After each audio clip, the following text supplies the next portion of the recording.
Hello everyone, welcome to Anubha Study Facts. Today we are going to discuss about biology MCQs which are very important for your work एक eligibility exam 2025. This session is totally NCERT based और ये आपका 18वां session है। 17 session पहले channel पर uploaded हो चुके हैं, मैंने एक अलग से प्लेलिस्ट भी बना दी है। These are going to be very important session for your work एक एग्ज़ाम।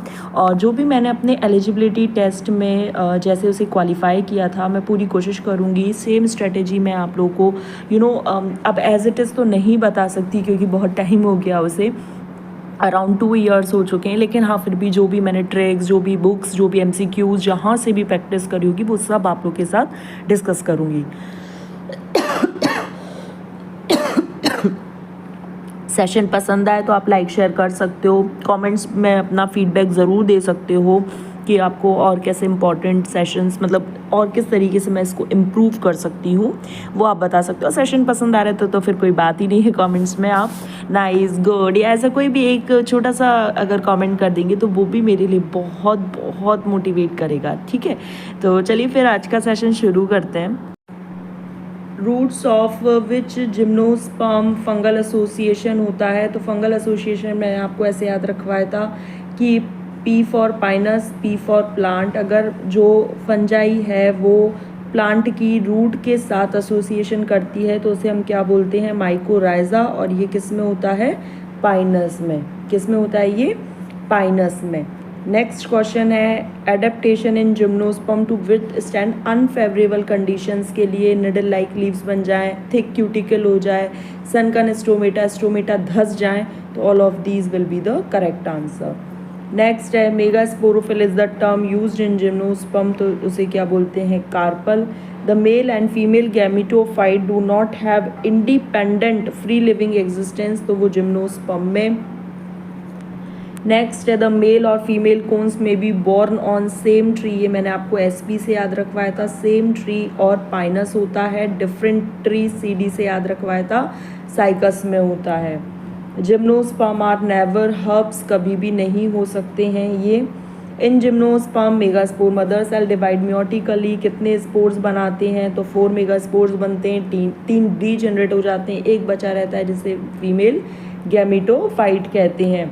सेलेक्ट द इनकरेक्ट बताना है हमें किसके बारे में, सिकोया के बारे में। रेडवुड ट्री है, ये एक जिम्नोस्पर्म है, एंजियोस्पर्म नहीं है, तो ये कैंसिल हो गया। Seeds are naked, ovules are naked, ये सही, और हमसे इनकरेक्ट पूछा था तो ये हमारा आंसर हो जाएगा। लाइफ साइकिल ऑफ जिम्नोस्पर्म कैसी होती है, तो life cycle gymnosperm, angiosperm and Fucus की डिप्लॉन्टिक होती है। Which among the following is incorrect about diplontic life cycle, हमेशा याद रखना स्पोरोफिटिक जो होती है वो हमेशा डिप्लॉन्टिक होती है और जो गैमेटोफिटिक होती है वो आपकी हैप्लॉन्टिक होती है। ठीक है, तो sporophytic is the photosynthetic independent phase होता है। ठीक है, all spermatophyte exhibit their life cycle. ठीक है, gametophyte is dependent on the sporophyte, लेकिन यहाँ पर बात हो रही है डिप्लॉन्टिक लाइफ साइकिल की, तो यहाँ पर गैमेटोफाइट की कोई बात ही नहीं थी। ये हो गया gametophyte phase is represented by the single to few cell haplontic gametophyte, ये सही है। थर्ड ऑप्शन यहाँ पे इनकरेक्ट है। Which among the following life cycle exhibited by Fucus, मैंने अभी बताया जिम्नोस्पर्म, एंजियोस्पर्म और फ्यूकस की डिप्लॉन्टिक लाइफ साइकिल होती है। All plants exhibit alternation of generation, this means there, वो क्या बताते हैं, include both haploid and diploid gametes बताते हैं, शो ओनली एसेक्सुअल रिप्रोडक्शन बताते हैं, alternate between haploid gametophyte and diploid sporophyte बताते हैं। This will be the correct. हमेशा याद रखना गैमेटोफिटिक आपका हैप्लॉइड होता है, स्पोरोफिटिक आपका डिप्लॉइड होता है, तो ये आपका सही आंसर हो जाएगा। नेक्स्ट है the life cycle of Ectocarpus and Polysiphonia, Ectocarpus और पॉलीसिफोनिया की कैसी होती है, हैप्लोडिप्लॉन्टिक। डिप्लॉन्टिक किसकी थी, जिम्नोस्पर्म की थी, एंजियोस्पर्म की थी और फ्यूकस की थी। हैप्लॉन्टिक किसकी होती है, कारा, वॉल्वॉक्स, इनकी होती है। Find out the incorrect statement बताना है। Fucus and alga show diplontic life cycle, बिल्कुल ठीक है। Haplodiplontic life cycle pteridophyte, diploid sporophyte represented by a dominant independent photosynthetic vascular plant body, सही बात है। All seeds bearing plant show diplontic like gymnosperm angiosperm, बिल्कुल ठीक। In haplontic life cycle sporophyte generation is represented, नहीं, sporophyte haplontic में होगी नहीं। मैंने आपको अभी बताया था जब भी बात हैप्लॉन्टिक किया है तो वो गैमीटोफिटिक होता है, और जब भी बात डिप्लॉइड किया है तो वो स्पोरोफिटिक होता है। ठीक है, ये वाली बातें आपको बहुत ज़्यादा इंपॉर्टेंट है याद रखनी, और आज का सेशन इंपॉर्टेंट भी था क्योंकि आपको स्पोरोफिटिक गैमीटोफिटिक में बहुत ज़्यादा कन्फ्यूज़न हो सकता है, तो आपको अब ये क्लियर करना है। जब भी बात गैमीटोफिटिक की आएगी तो स्पोरोफाइट हैप्लॉइड है, स्पोरोफाइट की आएगी तो डिप्लॉइड है।